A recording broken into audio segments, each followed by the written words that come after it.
ఎండాకాలం సెలవులు అయిపోయి పిల్లలు బ్యాగ్ సంకలేసుకొని బడి బాట పట్టే టైం దగ్గరకు వచ్చింది. ఇన్ని రోజులు పిల్లలు పంతులు లేక బడులు దుమ్ము పట్టున్నాయి. సాలె పురుగులు, గూళ్ళు, పిట్ట పిల్లలు గుడ్లు పెట్టినాయి. కొన్ని దిక్కులల్లా పాములు, తేళ్లు కూడా ఇండ్లు కట్టుకొని సంసారం చేస్తున్నాయి కావచ్చు. అట్లున్న బడులను వాళ్ళతోని వీళ్ళతోని ఊడిపించి కడిగించి సాపు చేయిస్తారు. కానీ రాజన్న సిరిసిల్ల జిల్లాలో మాత్రము బడులను సాపు చేసే గొప్ప కార్యాన్ని యోగి పెద్దసారి ముంగటేసుకున్నాడు.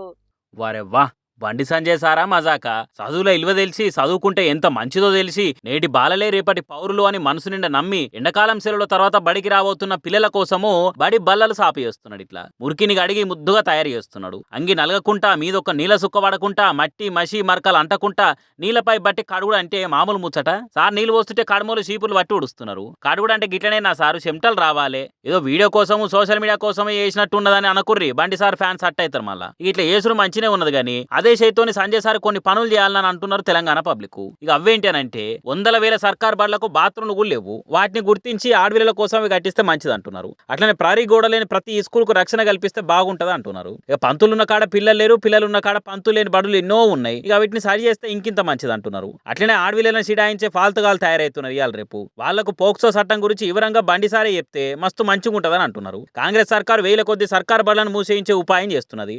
దాని మీద పోరాటం చేస్తే బీదల పిల్లలకు చదువు దూరం కాకుండా ఉంటది అంటున్నారు. బీజేపీ పార్టీ ఎమ్మెల్సీ పెద్ద పెద్ద స్కూల్ నడుపుతున్న మల్కా కొమరయ్య సార్తో కలిసి ప్రైవేట్ బడుల ఫీజులు తక్కువ చేయాలని పోరాటం చేసి ఫీజులు తక్కువ చేస్తే సంబరపడతామని అంటున్నారు. ఉచిత పథకాలు అన్ని బంద్ కావాలి, ఒక్క విద్యా వైద్యము ఉచితంగా అందుతే చాలు అనే బీజేపీ కార్యకర్తల పిల్లలను సర్కారు బడులలో ఏరేటట్టు బండి సంజయ్ సార్ చెప్పాలని కోరుతున్నారు. ఇక ఉన్న పంచాదులు చాలనట్టు మీనాక్షి నటరాజన్ ముచ్చట కూడా సీఎం సార్ మేడ కేసు ఉట్టుకుంది.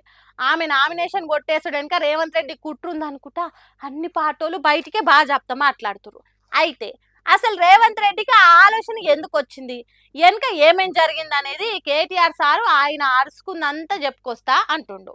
ఇందాం పాండ్రి మళ్ళా పథకాలు అమలు చేస్తలేరు, ఖజానా ఖాళీ అనుకుంటా 6 గ్యారంటీలను అసలుకే పట్టించుకుంటలేరు, వడ్లు కొనకుంటా అన్నదాతలు అరిగోసలు పడుతున్నా దేక్తలేరు అనుకుంటా కాంగ్రెస్ సర్కార్ తీరు మీద సీఎం రేవంత్ రెడ్డిని ఇప్పటికే మస్తు మంది మాటలు అంటుంటే ఇప్పుడు మీనాక్షి నటరాజన్ ముచ్చట్ల కూడా ఆయన పేరేం వస్తున్నది. అయితే అసలు మీనాక్షి నటరాజన్ మీద రేవంత్ రెడ్డి పగబట్టి ఎన్కుండి కథంతా కచితో నడిపించి ఆమె మీదున్న కేసు వివరాలని బీజేపీ లీడర్లకు చెప్పి ఆమెకు రాజ్యసభ సీట్ రాకుండా నామినేషన్ కొట్టేసేటట్టు చేసిండని ఇట్లా మస్తు వినొస్తున్న ముచ్చట్ల మీద కేటీఆర్ ఇట్లా వివరంగా నేను చెప్తా ఏంది కథ అనేది అంటున్నాడు. చెప్పురి సార్.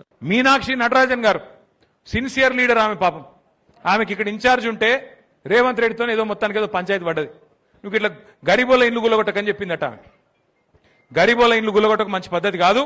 గా మూసీ పేరు మీద హైడ్రా పేరు మీద నాశనం చేస్తున్నావు, పార్టీకి చెడ్డ పేరు వస్తున్నది, నువ్వు చెయ్యకు అని చెప్పిందట. పగబట్టిండు. పగబట్టి ఏం చేసిండు, మోక కోసం చూసిండు, ఆయనతో బీజేపీలకు ఉప్పందించిండు. ఆమె నామినేషన్ కూడా ఎగరగొట్టిండు. ఆమె మీద దొంగ కేసు పెట్టి ఆ కేసు ఆయనతో వాళ్ళకు ఉప్పందించి ఆమె నామినేషన్ ఎగిరిపోయేటట్టు చేసిండు. గిసొంటోడు ఇట్లా చెప్పుకొచ్చుకుంటా సొంత పార్టీ నాయకులకే న్యాయం చేయలేని రేవంత్ రెడ్డి రాష్ట్రానికి ఏం న్యాయం చేస్తాడు అని అనుకుంటే ఎక్కిరిచ్చిండు. కాంగ్రెస్ పార్టీల పైసలకు పోస్టులు అమ్ముకుంటారని ఆ పార్టీ లీడర్లే అనుకొచ్చిన ముచ్చట ముంగటేసుకుంటా షబ్బీర్ అలీ సాబ్ నిన్న నిజాయితీగా చెప్పిండు.